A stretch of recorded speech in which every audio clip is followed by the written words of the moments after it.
Study Gurukul में आपका स्वागत है। मेरा नाम तेजस्वी राज पाठक है।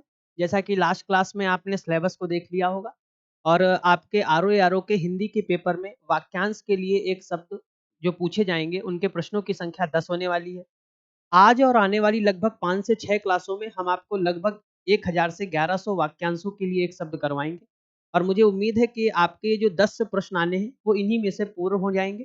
तो आप इनको बहुत ध्यान से पढ़ेंगे और याद करने के साथ-साथ आप लिखने के तरीके पर भी ध्यान देंगे, क्योंकि यही आगे चलकर आपकी जो वर्तनी शुद्धि है, उसमें भी काम करेगा। वाक्यांश के लिए एक शब्द आपको वाक्य शुद्ध करने में भी मदद करेगा। तो आज की क्लास में लगभग हम 150 से 200 वाक्यांश के लिए एक शब्द देखने वाले हैं। आने वाली 5 क्लासों में लगभग 1000 से 1100 वाक्यांश के लिए एक शब्द पढ़ेंगे। तो आज की क्लास में जो हम लोग वाक्यांश के शब्द एक देखने से पहले हम लोग ये समझ लेते हैं कि वाक्यांश के लिए एक शब्द होता क्या है। तो जैसा कि आपको सामने लिखा दिख रहा होगा कि मनोभावों को न्यूनतम शब्दों में व्यक्त करना ही वाक्यांश के लिए एक शब्द कहलाता है। जैसा कि आप लोग जानते हैं कि आपने अपने बड़े बुजुर्गों से एक बात भी सुनी होगी कि जो ज़्यादा बोलता है वो मूर्ख व्यक्ति होता है और विद्वान हमेशा कम बोलते हैं। तो जो तेजस्वी वक्ता होते हैं, जो विद्वान वक्ता होते हैं, उनके अंदर एक गुण पाया जाता है, जो गागर में सागर भरने की कला रखते हैं। गागर में सागर क्या होता है? बहुत कम बात कहना चाहेंगे और बहुत कम शब्दों का प्रयोग करेंगे और सारा अर्थ निकल कर चला आएगा। और भाषा को और अच्छा बनाने के लिए हम लोग अपनी भाषा में कुछ नए तौर तरीकों को जोड़ते हैं। उन नए तौर तरीकों को ही हम लोग वाक्यांश के लिए एक शब्द कहते हैं। कोई पूछे वाक्यांश के लिए एक शब्द होता क्या है? तो कह देना अपने मनोभावों को न्यूनतम शब्दों में व्यक्त करना ही वाक्यांश के लिए एक शब्द कहलाता है। दूसरे शब्दों में हम ये भी कह सकते हैं गागर में सागर भरना। गागर में सागर भरना मतलब अपने मन में उत्पन्न हो रही वेदनाओं को कम से कम शब्दों में कह देना और सामने वाला जो श्रोता है वो आपकी बात को आसानी से समझ ले। और ऐसा करने के लिए आप हिंदी की कुछ नई विधाओं का प्रयोग करते हैं, कुछ नए तौर तरीकों को अपनाते हैं। उन नए तौर तरीकों को ही हम लोग वाक्यांश के लिए एक शब्द के रूप में जानते हैं। तो अगर हम लोग पढ़ें, पहला वाक्यांश के लिए एक शब्द हमारा क्या दिया हुआ है? अंक। अंक का अर्थ होता है गोद। गोद में जो सोता है उसे बोलते हैं बेटा अंकाशयी। क्या बोलते हैं? अंकाशयी। बेटा अंक यानी गोद में स्थान पाया हुआ। तो बेटा ऐसा व्यक्ति जो गोद में स्थान प्राप्त कर लेता है उसे कहते हैं अंकस्थ। क्या कहते हैं बेटा? अंकस्थ कहते हैं। तीसरा वाक्यांश के लिए एक शब्द है जो अंडे से जन्म लेता हो उसे क्या कहेंगे बेटा? अंडज कहेंगे। अंडा जानते हैं, बहुत सारे ऐसे जीव जंतु हैं जो अंडे से जन्म लेते हैं। जैसा आपने शुतुरमुर्ग के अंडे का नाम सुना होगा, जैसे आपने मुर्गी के अंडे का नाम सुना होगा। मुर्गी के अंडे से चूजा जन्म लेता है और वही जब चूजा अपने बड़े रूप में आता है तो या तो मुर्गा बनता है या तो मुर्गी बनता है। अगला है किसी कथा के अंतर्गत आने वाली दूसरी कथा क्या कहलाती है? अंतः कथा। क्या कहलाती है बेटा? अंतः कथा। ये क्या होता है? आपने बहुत कथावाचक को सुना होगा, वो अपनी श्री राम कथा कह रहे हैं और उसके बीच में भी छोटी-छोटी कई कथाओं को कहे जाते हैं। तो बेटा एक कथा के भीतर आने वाली दूसरी कथा क्या कहलाती है? अंतः कथा। अगला है बेटा राजभवन के भीतर महिलाओं का निवास अंतःपुर होता है। क्या होता है बेटा? अंतःपुर। जहाँ पर राजभवन जानते हैं, राजाओं के रहने के स्थान को राजभवन कहा गया। वहाँ जिस स्थान पर महिलाओं को रखा जाता है उसे हम लोग क्या कहते हैं? अंतःपुर। अगला है मन में अपने आप उत्पन्न होने वाली प्रेरणा क्या कहलाती है? अंतः प्रेरणा। अगला है धरती और आकाश के बीच का स्थान क्या कहलाता है? अंतरिक्ष। क्या कहलाता है? अंतरिक्ष। जीएस में हम लोग पढ़ेंगे कि अंतरिक्ष किसे कहा जाता है? धरातल से यानी पृथ्वी के तल से 300 से 400 किलोमीटर ऊंचाई वाले पूरे क्षेत्र को अंतरिक्ष के रूप में जाना जाता है। अगला है मन में होने वाला स्वाभाविक ज्ञान जो होता है उसे अंतर्ज्ञान कहते हैं। क्या कहते हैं बेटा? अंतर्ज्ञान। गुरु के साथ या समीप रहने वाला जो छात्र होता है उसे अंतेवासी कहते हैं। क्या कहते हैं बेटा? अंतेवासी। जो अंतिम यानी शूद्र वर्ण में जन्म लिया हो उसे बोलेंगे अंत्यज। क्या बोलेंगे? अंत्यज। जैसा कि आपने सुन रखा होगा पौराणिक ग्रंथों के अनुसार ब्राह्मण, क्षत्रिय, वैद्य, वैश्य और शूद्र ये 4 प्रकार के वर्ण हुए। ब्रह्मा जी के अलग-अलग अंगों से अलग-अलग वर्णों की उत्पत्ति हुई। उन वर्णों में जो सबसे निम्नतम स्थान पर आते हैं उन्हें शूद्र कहा गया। और बेटा जो व्यक्ति अंतिम वर्ण में जन्म लेता है उसे क्या कहते हैं? अंत्यज कहते हैं। अगला तर्क के बिना मान लिया गया विश्वास क्या कहलाता है? अंधविश्वास। जो गिना ना जा सके उसे क्या कहेंगे? अगणित। और जो कहा ना जा सके उसे क्या कहेंगे? अकथनीय। और जो कहा जा सके उसे क्या कहेंगे? कथनीय। जिसमें कांटे या विघ्न, बाधा, विघ्न को ही क्या कहते हैं बेटा? बाधा। और इसका एक और समानार्थी शब्द है जिसे रुकावट कहते हैं। जिसमें कांटे या विघ्न, बाधा ना हो उसे बोलेंगे अकंटक। अगला है जो खाने योग्य ना हो उसे कहेंगे अखाद्य, और जो खाने योग्य हो उसे कहते हैं खाद्य। अगला है जिसके पास कुछ भी ना हो, मोस्ट इंपॉर्टेंट है अकिंचन। क्या कहलाता है बेटा? अकिंचन। जिसके खंड या टुकड़े ना किए गए हो उसे कहेंगे अखंडित, और जिसके टुकड़े कर दिए गए हो उसे बोलेंगे खंडित। जैसे आपने सुना होगा कि आप किसी मूर्ति की स्थापना करते हैं और वो टूट जाती है तो आपकी माता जी कहती है ये खंडित मूर्ति हो गई है, इसके टुकड़े हो गए, इसे अब यहाँ पर रखो नहीं। अगला है जो कहा ना गया हो उसे कहेंगे अकथित। जिसका खंडन ना किया जा सके अखंडनीय, और जिसका खंडन किया जा सके उसे कहेंगे खंडनीय। जिसमें कुछ करने की क्षमता ना हो उसे बोलेंगे अक्षम, और जिसमें कुछ करने की क्षमता हो उसे हम लोग बोलते हैं सक्षम। कई बार आपने सुना होगा हम इस काम को करने में सक्षम हैं, मतलब इस काम को करने की योग्यता हमारे अंदर है। अगला है बेटा जिसके अंदर या पास ना पहुंचा जा सके उसे बोलेंगे अगम्य। बहुत सारी ऐसी जगह होती हैं जहां पहुंचना कठिन होता है, तो ऐसे स्थानों को अगम्य भी कहा जाता है। अगला है जो सबके आगे रहता हो उसे बोलेंगे अग्रणी। क्या बोलेंगे बेटा? अग्रणी। जो गाए जाने योग्य ना हो उसे बोलेंगे अगेय। जो चिंतन करने योग्य ना हो उसके लिए वाक्यांश के लिए एक शब्द है अचिंत्य। अगला है जिसकी गहराई या था का पता ना लगाया जा सके उसे बोलेंगे अगाध। क्या बोलेंगे बेटा? अगाध। दूर तक फैलने वाला अत्यधिक नाशक आग्नि क्या होता है? अग्निकांड। आपने कई बार सुना होगा पेपरों में, न्यूज हेडलाइंस में कि अग्निकांड हो गया है। जब आग लग जाती है और बहुत दूर तक फैल जाती है तो उस कांड को अग्निकांड कहा जाता है। आपने अग्निशामक दल का नाम सुना होगा जिसे फायर ब्रिगेड के नाम से जानते हैं, जो इस अग्नि को बुझाने का काम करता है। अगला है जिसमें चेतना ना हो अचेतन। वाक्यांश के लिए एक शब्द है बेटा। जिसका ज्ञान इंद्रियों द्वारा ना हो सके उसे बोलते हैं अगोचर। कुछ ऐसी चीजें हैं जिनको इंद्रियों से परे महसूस किया जा सकता है और जाना जा सकता है, और उनमें से अध्यात्म सर्वोपरि। अगला है वह जो करने या होने वाली बात को पहले से ही सोचे, अग्र सोची। मतलब ऐसा कह सकते हैं भविष्य का पूर्वानुमान लगा सकते हैं आप। आप जान सकते हैं आज आप नहीं पढ़ रहे हैं तो कल को आपको क्या इसके ड्रॉबैक्स देखने पड़ेंगे। आप चीज़ों को पहले ही सोच लेते हैं अपने मस्तिष्क में। तो ऐसा व्यक्ति जो चीज़ों को होने से पहले ही अपने मस्तिष्क में सोच ले उसे क्या कहेंगे? अग्रसूची। अगला है जो छेदा ना जा सके उसे बोलेंगे अछेद। क्या बोलेंगे बेटा? अछेद। जिसका कभी जन्म ना हुआ हो अजन्मा। जिसका कभी जन्म ना हुआ हो अजन्मा। जिसका कोई शत्रु, जिसका कोई शत्रु पैदा ना हुआ हो उसे बोलते हैं अजात शत्रु। बहुत बार एग्जाम्स में पूछा गया है। जो किसी देन या पारिश्रमिक मद्दे से पहले दे दिया जाए उसे बोलेंगे अग्रिम।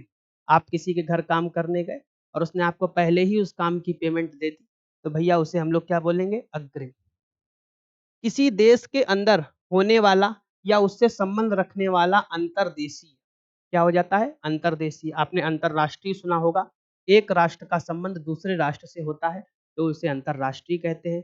एक जिले का, एक राज्य का संबंध जब दूसरे राज्य से होता है तो उसे अंतर्राज्यीय कहते हैं। जैसे आप सुनते होंगे मध्य प्रदेश से उत्तर प्रदेश के लिए जो बस चलती है वो अंतर्राज्यीय परिवहन सेवा के अंतर्गत जोड़ी जाती है।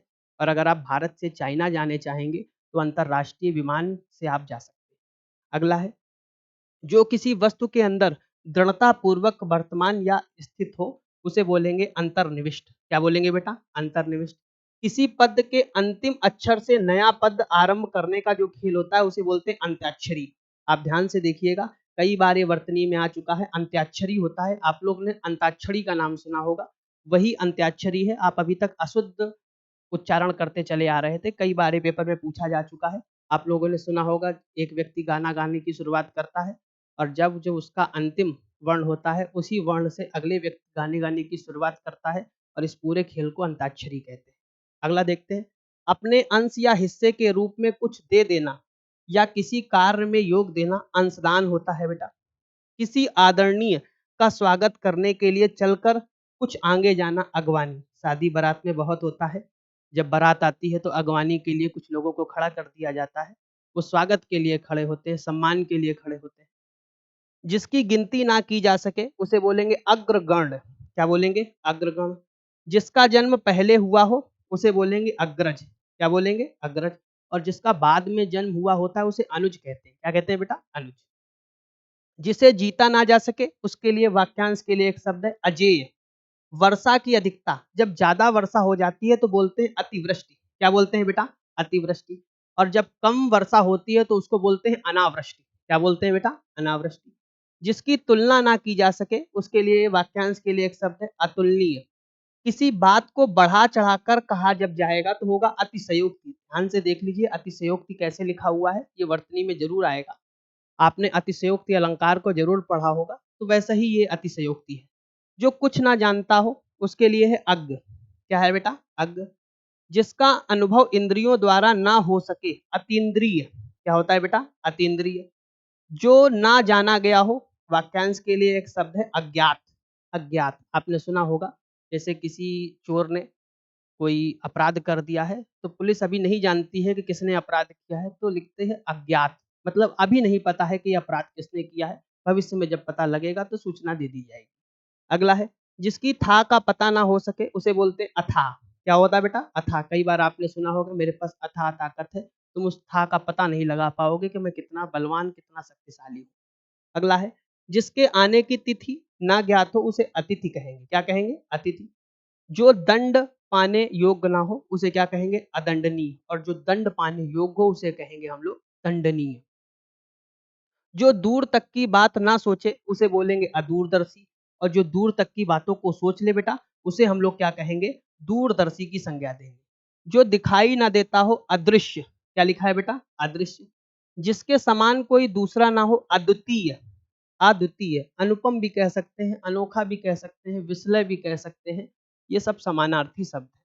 अगला है जो दिए जाने योग्य ना हो अदेय।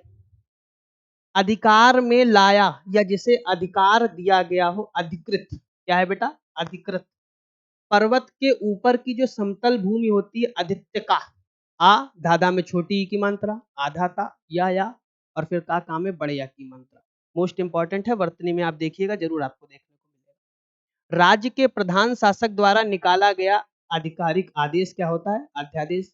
पॉलिटी में आपने पढ़ रखा होगा कि राज्य और केंद्र दोनों अलग अलग आधिकारिक आदेशों को निकालते हैं और उन्हें अध्यादेश की संज्ञा दी जाती है। अगला है वह जो विद्यार्थियों को पढ़ाने का कार्य करता हो उसे अध्यापक कहेंगे। कहीं पर आपको शिक्षक भी लिखा मिलेगा, तो दोनों समानार्थी शब्द हैं। जिसका कहीं अंत ना होता हो उसे बोलते हैं अनंत। जैसे ये ब्रह्मांड असीम है, अनंत है। जिसका एक के बिना किसी दूसरे से संबंध ना होता हो अनन्य। क्या होता है बेटा? अनन्य। इंपॉर्टेंट है, मोस्ट इंपॉर्टेंट है, कई बार पूछा गया है। अगला है जिसका एक के बिना, वही वाला लिखा हुआ है जो आपको पीछे बताया गया है। जो बात सुनी ना गई हो उसे कहते हैं अनसुनी। बातों पर ध्यान मत दो, आपने कई बार सुना होगा, किसी ने सुनी नहीं है, एक अपोल कल्पित है। अगला है जिस पर आक्रमण ना किया गया हो उसे बोलते हैं अनाक्रांत। क्या बोलते हैं बेटा? अनाक्रांत। जिसका कोई नाथ या मालिक ना हो उसे बोलते हैं अनाथ। क्या बोलते हैं? अनाथ। जिसके माता पिता ना हो, पालन पोषण करने वाले ना हो, तो ऐसे व्यक्ति को बोलते हैं अनाथ। बिना आयास के क्या होगा बेटा? अनायास। मोस्ट इंपॉर्टेंट है ये भी। कनिष्ठा और मध्यमा के बीच की जो उंगली है उसे क्या कहेंगे? अनामिका। क्या कहेंगे? अनामिका। आपने सुना होगा कि आपके ये 5 हाथ की उंगलियां हैं जिनको अलग अलग नामों से जाना जाता है। अगर इसकी बात करें तो ये अंगुष्ठ है। क्या है बेटा? अंगुष्ठ। और ये मध्यमा, तर्जनी और अंगूठा। ये अंगुष्ठ, ये मध्यमा है, ये तर्जनी है और ये क्या है? अंगूठा है। और ये वाली जो उंगली है ये कनिष्ठा है। क्या है बेटा? कनिष्ठा। और ये वाली जो उंगली है इसका नाम मध्यमा है। क्या नाम है? मध्यमा। और मध्यमा और कनिष्ठा के बीच में क्या पड़ गई? अनामिका। तो आपके हाथ की जो 5 उंगलियां हैं, अगर इन 5 उंगलियों को देखने का प्रयास करें आप,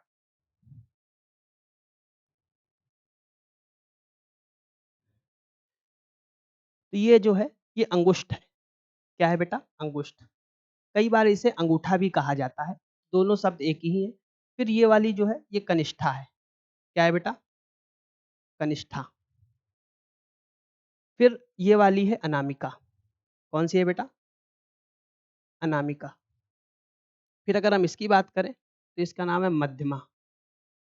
इसकी बात करें तो ये जो उँगली है इसका नाम क्या है बेटा? तर्जनी। तो ये आपके हाथ की 5 उँगलियाँ हैं। पहली है जो सबसे छोटी है जिसे छुंगलिया भी आप लोग कहते होंगे, कनिष्ठा, उसके बाद अनामिका, उसके बाद मध्यमा, उसके बाद तर्जनी और उसके बाद अंतिम रूप से कौन है? अंगूठा या अंगुष्ठ। ये आपके हाथ की 5 उँगलियों के विषय में बताया गया। अगला बात करें वर्षा का अभाव, जहाँ पर वर्षा कम होती है उसे बोलते हैं अनावृष्टि। अगला है जो किसी वस्तु या विषय में आसक्त रखता हो, आसक्त ना हो, अनासक्त। आसक्त का मतलब लगाव रखने से होता है, प्रेम करने से होता है। अगला है जिसे बुलाया ना गया हो उसे अनाहूत कहते हैं। क्या कहते हैं बेटा? अनाहूत। दोनों में अंतर है, जिसके आने की तिथि ना हो उसे अतिथि कहेंगे और जिसे ना बुलाया गया हो उसे अनाहूत कहेंगे। आप ध्यान रखिए, जब आप देवी देवताओं को आमंत्रण देते हैं तो आप हवन करते हैं और हवन में देवी देवताओं का नाम लेकर आहुति देते हैं। कोई भी शुभ कार्य करने से पहले आप देवी देवताओं को बुलाते हैं, इसी वजह से आप आहुति देते हैं। और जिसे बुलाया ना गया हो उसे क्या कहेंगे? अनाहूत। अगला है जो नियमानुकूल ना हो, अनियमित, और जो नियम के अनुकूल हो, जो नियम के हिसाब से हो, उसे नियमित कहते हैं। अगला जिसका जिसके संबंध में कोई निर्णय ना हुआ हो, अनिर्णित। कोई केस चल रहा है, अभी उसका निर्णय नहीं हुआ है तो उसे कहेंगे अनिर्णित। जो वचन या वाणी द्वारा कहा ना जा सकता हो, अनिर्वचनीय। अनिर्वचनीय। जिसका निवारण ना हो सके, अनिवार्य। बेटा अनुकरण करने योग्य हो उसे क्या कहेंगे? अनुकरणीय। किसी के पीछे पीछे चलने वाला, अनुगामी। क्या होता है बेटा? अनुगामी। जिस पर अनुग्रह किया गया हो, अनुग्रहीत। देख लीजिए ध्यान से कैसे लिखा हुआ है। जिसका जन्म पीछे हुआ हो उसे कहेंगे अनुज। क्या कहेंगे बेटा? अनुज। अभी इसके पहले हम लोगों ने अग्रज देखा था। जिसकी उपमा ना की जा सके उसके लिए है अनुपम। क्या है बेटा? अनुपम। अनुपम का मतलब उसके समान कोई दूसरा ना है। अद्वितीय भी अभी हम लोगों ने पीछे देखा था। जो किसी वस्तु या व्यक्ति के प्रति आसक्त हो, अनुरक्त। रक्त का मतलब होता है प्रेम, भावना, लगाव। जो किसी व्यक्ति के प्रति, किसी वस्तु के प्रति लगाव रखता हो उसे कहेंगे अनुरक्त, और जो ना रखता हो उसे विरक्त की संज्ञा दी जाती है। अगला है जो नया ना हो, अनूतन। आ का मतलब नहीं, नूतन का मतलब नया। जो नया नहीं है उसे कहेंगे अनूतन, और जो नया होता है उसे नूतन कहते हैं। अनूतन को कई बार प्राचीन भी कह सकते हैं। क्या कह सकते हैं? प्राचीन। जो पढ़ा ना जा सके उसे क्या कहेंगे? अपठनीय, और जो पढ़ा जा सके उसे क्या कहेंगे? पठनीय। आवश्यकता से अधिक धन का ग्रहण ना करना, अपरिग्रह। क्या कहेगा बेटा? अपरिग्रह। सामान्य या व्यापक नियम के जो विरुद्ध होता है उसे बोलते हैं अपवाद। कई बार आपने केमिस्ट्री में अपवादों को पढ़ा होगा। पूरे नियम चलते चले आ रहे हैं, 100% चीजें प्रमाणिक है, पर कोई एक ऐसी चीज आ गई है जो उस नियम का खंडन कर रही है, तो हम लोग उस नियम को बरकरार रखने के लिए कह देते हैं कि ये एक्सेप्शन है, अपवाद है, इसे अलग से हम लोग पढ़ लेंगे। और केमिस्ट्री में अपवादों की तो झड़ी लगी हुई है। आगे देखेंगे। जिसके अंग दुरुस्त ना हो उसे कहेंगे अपांग। क्या कहेंगे? अपांग। कई बार आपने विकलांग भी देखा होगा। क्या देखा होगा? विकलांग। विकलांग शब्द अच्छा नहीं लगता था, इस वजह से दिव्यांग भी आपने सुना होगा। क्या सुना होगा बेटा? दिव्यांग। तो अगर हम बात करें अपांग, विकलांग और दिव्यांग, ये तीनों एक ही शब्द हैं। जिसका शरीर का कोई भी अंग ठीक तरीके से काम ना करता हो तो ऐसे व्यक्ति को अपांग, दिव्यांग और विकलांग की संज्ञा दी जाती है। अगला है जिसका प्रकाशन ना हुआ हो, अप्रकाशित, और जिसका प्रकाशन हो गया हो उसे क्या कहेंगे? प्रकाशित। जिसके उस पार की वस्तु को ना देखा जा सके, अपारदर्शी। आर पार ना देखा जा सके। आपने ट्रांसपेरेंट का नाम सुना होगा, जैसे कांच आप उसके आर पार देख सकते हैं तो पारदर्शी, और जब ना देख सके तो अपारदर्शी।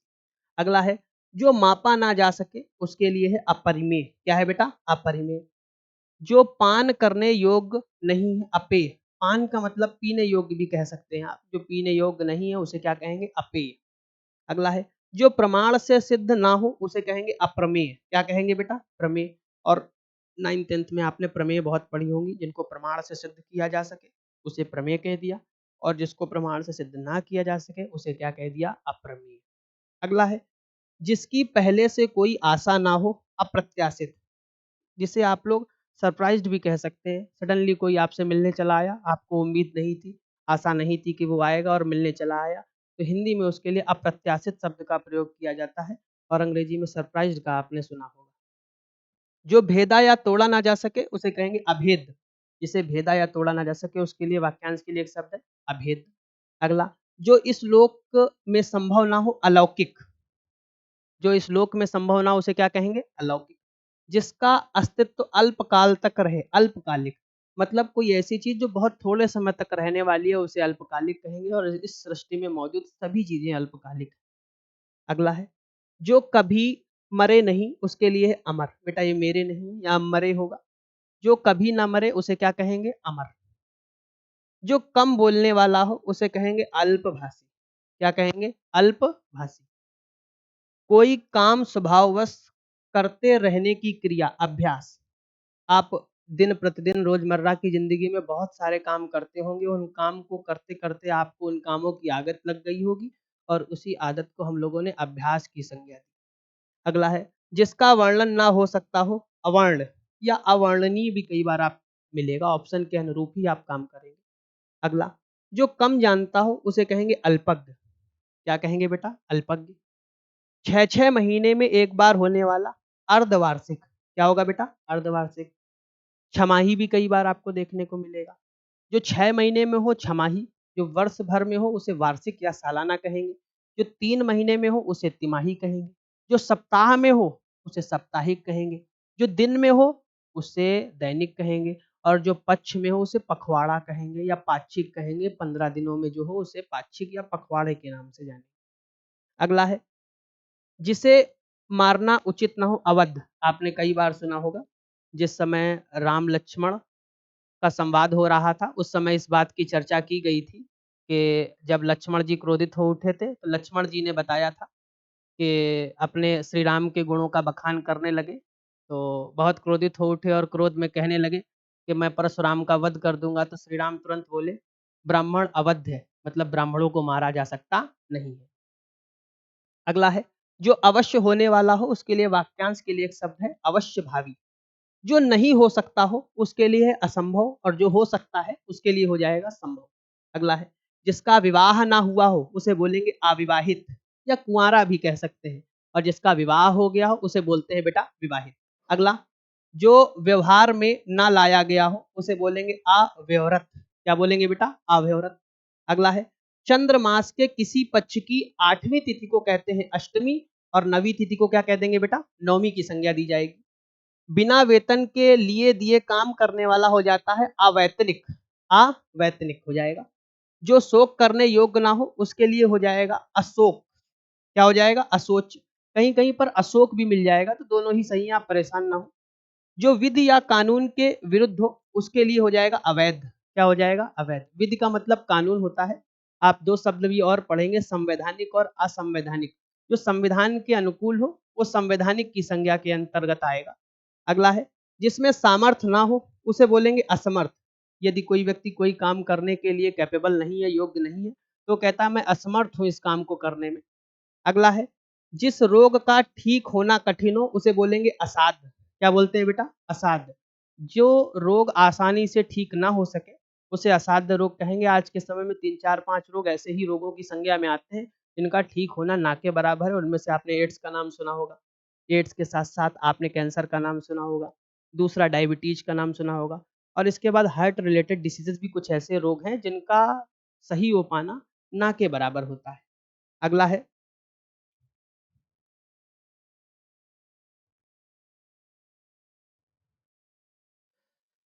जो स्त्री सूर्य भी ना देख पाती हो उसे बोलेंगे अशूर्यष्मा। ध्यान से देखिएगा, 100% वर्तनी शुद्धि में आपके में यही आने वाला है। वह स्त्री जिसको सूर्य भी ना देख पाए, ऐसी स्त्री जो अपने घर के भीतर ही रहे, सूर्य के भी दर्शन ना हो, अशूर्यष्मा की संज्ञा दी जाएगी। राजा द्रुपद की जो पुत्री है उसका नाम क्या है बेटा? द्रौपदी। क्या नाम है बेटा? द्रौपदी। आपने सुना होगा। आंतों में रहने वाला आंतरिक होगा। क्या होगा बेटा? आंतरिक। आंतरिक का मतलब होता है भीतरी। अगला है, जिसमें किसी का कोई हेतु या कारण ना हो अहेतुक। अहेतुक मतलब किसी चीज को करने के पीछे का कोई कारण ना हो उसे बोलेंगे अहेतुक। धार्मिक सिद्धांतों के अनुसार आचरण करने वाला जो व्यक्ति होता है वो धर्मात्मा होता है। क्या होता है बेटा? धर्मात्मा। और अगर आप कोई धर्म के साथ धर्म पर वर्णनीय कार्य करेंगे तो ऐसे कार्यों को धार्मिक कार्य कहा जाता है।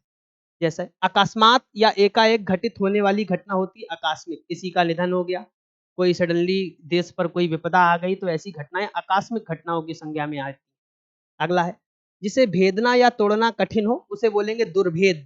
क्या बोलेंगे बेटा? दुर्भेद। यहाँ पर दुर उपसर्ग का प्रयोग किया गया है जो नकारात्मकता का बोध कराता है। भेद का मतलब होता है छेदन करना, मतलब जिसका छेदन करना कठिन हो, जिसको भेदना कठिन हो, उसे दुर्भेद कहेंगे। क्या कहेंगे? दुर्भेद। अहंकार पूर्वक अपने को सबसे बड़ा समझना अहम मान्यता हो जाएगा बेटा, मोस्ट इंपॉर्टेंट याद रखना, अहम मान्यता। अगला है जिस पर धारियां बनी हो उसे क्या कहेंगे? धारीदार। क्या कहेंगे? धारीदार। आपने चीते और शेर के ऊपर ढेर सारी धारियों के आवरण को देखा होगा, उसे धारीदार कहते हैं। अगला है ध्यान या विचार करने वाला जो होता है उसे बोलते हैं ध्याता। क्या बोलते हैं? ध्याता। आकाश को चूमने वाला आपने कई बार सुना होगा आकाश चुंबी, और आपने क्रिकेट मैच में बहुत बार सुना होगा गगन चुंबी। गगन को ही आकाश की संज्ञा दी जाती है और इसकी जगह कई बार गगन चुंबी शब्द का भी प्रयोग कर दिया जाता है। अगला है जो अपनी हत्या कर लेता हो आत्मघाती, और अपनी हत्या स्वयं करने की जो कला होती है उसे आत्महत्या बोलते हैं। अगला है आक्रमण करने वाला जो होता है उसे बोलते हैं आक्रामक। क्या बोलते हैं बेटा? आक्रामक। जिस पर आक्रमण हो उसे बोलते हैं आक्रांत। क्या बोलते हैं? आक्रांत। अतिथि की सेवा करने वाला होता है आतिथेयी। क्या होता है बेटा? आतिथेयी। वह बात जो आकाश से सुनाई पड़ने वाली समझी जा सकती है उसे बोलते हैं आकाशवाणी। कई बार आपने सुना होगा, कंस के संदर्भ में सुना होगा कि आकाशवाणी हुई थी। पौराणिक कथाओं में इस बात की चर्चा बहुत गंभीरता से की गई है। अगला है जिस पर किसी का आतंक छाया हो उसे बोलते हैं आतंकित। क्या बोलते हैं? आतंकित। पूरे जीवन में जो होता है उसे बोलते हैं आजीवन। क्या बोलते हैं बेटा? आजीवन। वह जिसका पति परदेश से लौटा हो आगत पतिका कहते हैं। क्या कहते हैं बेटा? आगत पतिका। अगला है अग्नि से संबंध रखने वाला होता है आग्नेय। आपने सैल यानी चट्टानों के नाम सुने होंगे। 3 प्रकार की चट्टानों में जो सबसे प्राथमिक चट्टानों की संज्ञा दी जाती है उन चट्टानों को आग्नेय चट्टान इग्नियस सेल के नाम से जाना जाता है, जो ज्वालामुखी उद्गार से उत्पन्न होती है। अगला है अपने आप को किसी के हाथ में सौंपना या समर्पित करना क्या कहलाता है? आत्मसमर्पण। इस शब्द को आपने कई बार सेना के संदर्भ में सुना होगा। जब सेना किसी दूसरी सेना के सामने हार जाती है तो आत्मसमर्पण की भावना रखती है, हथियारों को डाल देती है। अगला है अधिकार पूर्वक कहा गया होता है बेटा आधिकारिक। जब सरकार कोई अधिकार पूर्वक बात को कहती है और जनता तक पहुंचाने का प्रयास करती है तो ये होता है आधिकारिक। आत्मा और ईश्वर से संबंध रखने वाला होता है आध्यात्मिक। ऐसा व्यक्ति जो ईश्वर द्वारा बताए गए रास्तों पर चलता है और आत्मा की बात को सुनता है, ऐसा व्यक्ति आध्यात्मिक की श्रेणी में आता है। अगला है किसी देश के निवासी जो बहुत पहले से वहां रहते हो उन्हें कहते हैं आदिवासी। आज के समय में आदिवासियों की संज्ञा पिछड़ों के तौर पर की जाती है। ऐसी जनजाति, ऐसी समूह जो मानव की विकास धारा में शामिल ना हो पाए, मानव की विकास धारा में पीछे रह गए, स्वयं को उतना आगे प्रोग्रेस में ना ला पाए, ऐसे समुदाय को आदिवासियों के रूप में जाना जाता है। अगला है आदि से लेकर जो अंत तक होता है उसके लिए शब्द है आद्योपांत। क्या है बेटा? आद्योपांत। दूसरों के सुख के लिए अपने सुखों का जो त्याग होता है उसे बोलते हैं आत्मोत्सर्ग। क्या बोलते हैं? आत्मोत्सर्ग। 110% आपके पेपर में वर्तनी में आएगा। लगभग 100 से 150 वर्तनी हम आपको लिखा देंगे, उसमें से ही आपकी 10 वर्तनी 110% आ जाएंगी। तो आप वर्तनी को केवल अलग टॉपिक के रूप में आप नहीं पढ़ सकते हैं। जब आप हिंदी को पढ़ रहे हैं तो शब्दों की लिखावट पर ध्यान दें, शब्दों के प्रोनाउंसिएशन पर ध्यान दें। 99% बच्चे यही गलती करते हैं कि वो सोचते हैं कि रट कर किसी शब्द को समझा और लिखा जा सकता है, जबकि नहीं। आप जैसा बोलेंगे वैसा ही आपके दिमाग में धारित होगा और वैसे ही आप लिखेंगे। तो जब भी आप किसी चीज़ को पढ़ें तो पढ़ते समय ध्यान रखें कि कोई चीज़ की लिखावट किस प्रकार की जा रही है। अगला देखते हैं धूर्तो अर्थात जीवों द्वारा होने वाला दुख आदि भौतिक। क्या नाम है बेटा? आदि भौतिक। किसी मत का सर्वप्रथम प्रवर्तन करने वाला है आदि प्रवर्तक। कौन सा है बेटा? आदि प्रवर्तक। दैव अथवा प्रकृति द्वारा होने वाला दुख आदि दैविक। क्या है बेटा? आदि दैविक। किसी वस्तु को आधुनिक रूप देने की जो प्रक्रिया होती है आधुनिकीकरण होती है। आधुनिक का मतलब ये होता है कि वर्तमान चलन के हिसाब से जो चीजें चलन में आ जाएं उसे आधुनिकता की संज्ञा दी जाती है। आज के 50 साल पहले, 60 साल पहले जो चीज उस समय के लिए आधुनिक थी, ऐसा नहीं हो सकता है कि वर्तमान परिप्रेक्ष्य में उनकी आधुनिकता बरकरार रखी रहे। इस वजह से चीजों को परिवर्तित किया जाता है। जैसे आपका मोबाइल है, मोबाइल में समय समय पर अपडेट होने के प्रोसेस आते हैं और वो इस वजह से होता है क्योंकि वर्तमान चलन और वर्तमान रिक्वायरमेंट के हिसाब से फुलफिल करने के लिए उसमें कुछ परिवर्तन की आवश्यकता होती है। अगला है बेटा, जो किसी वंश में बराबर चलता हो उसे बोलते हैं आनुवांशिक। जब गुणों को एक जनरेशन से दूसरी जनरेशन तक ले जाने की जो प्रक्रिया होती है उसे आनुवांशिकता कहते हैं। जैसे माता-पिता के जो लक्षण होते हैं वो लक्षण बेटे में आ जाते हैं और वो जो लक्षण है वो उसको ब्लड में मिलते हैं और इस प्रक्रिया को आनुवांशिकता कहते हैं और आपने पढ़ा भी होगा ग्रेगर जॉन मेंडल के बारे में। आभार मानने वाला जो होता है बेटा उसे क्या कहते हैं? आभारी। वह जो दूसरे देशों से वस्तु का आयात करता हो उसे बोलते हैं आयातक। किसी चीज को दूसरे देश से मंगाने की जो प्रक्रिया होती है उसे आयात बोलते हैं और बेटा अपने देश से किसी देश को बेचने की जो प्रक्रिया होती है उसे निर्यात कहते हैं। अगला है, यह सिद्धांत कि मनुष्य को सदा किन्हीं आदर्शों का पालन करना चाहिए उसे आदर्शवाद कहते हैं। जो बताए हुए रास्ते पर चलता है, लोगों के हितों के बारे में सोचता है, अपने सुख से ज्यादा दूसरों के सुखों पर ध्यान देता है, वह ज्यादा आदर्शवादी व्यक्तियों की श्रेणी में आता है। अगला है, प्राणियों के पेट की वह थैली जिसमें भोजन पचता है उसे अमाशय कहते हैं। क्या कहते हैं बेटा? अमाशय। अपराधों से संबंध रखने वाला होता है आपराधिक। आपने कई बार सुना होगा आपराधिक गतिविधियों में लिप्तता पाए जाने के कारण पुलिस ने इनको हिरासत में ले लिया। अगला है मरते दम तक आमरण। आपने कई बार सुना होगा आमरण अनशन। अन्ना हजारे का नाम तो आपने सुना ही होगा, आमरण अनशन पर बैठे थे। अगला है, जिसकी कामनाएं पूरी हो गई हो उसको बोलते हैं अप्रकाश। क्या बोलते हैं? अप्रकाश। पैर से सिर तक अपदात मस्तक या फिर अपाद मस्तक। मोस्ट मोस्ट इंपॉर्टेंट 110% आपके एग्जाम में आएगा। लिख लीजिए जो हम आपको अभी से बताते जा रहे हैं और जब पेपर आएगा तो आप उसे देखिएगा कि मेरे बताए हुए आए हैं कि नहीं आए। अपाद मस्तक। अगला है, एक देश द्वारा दूसरे देश में वस्तुओं को मंगाना क्या कहलाता है बेटा? आयात। आज की क्लास में हमने 150 वाक्यांश के लिए एक शब्द पढ़े। अगली क्लास में इसे आगे कंटिन्यू करेंगे। लगभग 1100 वाक्यांशों के लिए एक शब्द पढ़ेंगे और आपको बहुत विस्तृत पढ़ाई करनी पड़ेगी तभी आपका ये एग्जाम निकलने वाला है, क्योंकि ये सी ग्रेड और डी ग्रेड का एग्जाम तो है नहीं कि बहुत आसानी से निकल जाएगा। बहुत मेधावी छात्र एग्जाम में बैठेंगे और हिंदी भाषी क्षेत्रों के लिए तो और ज़्यादा जटिल होने वाला है। तो साथ-साथ पढ़ते चलेंगे। अगली क्लास में फिर से हम लोग इनको सॉल्व करेंगे। जो शाम की क्लास होगी उसमें हम लोग क्वेश्चंस को करेंगे। उम्मीद करते हैं कि आपको आज की क्लास बहुत अच्छे से समझ में आई होगी। यदि कोई भी डाउट हो तो आप कमेंट बॉक्स में ज़रूर पूछ सकते हैं। तब तक के लिए धन्यवाद।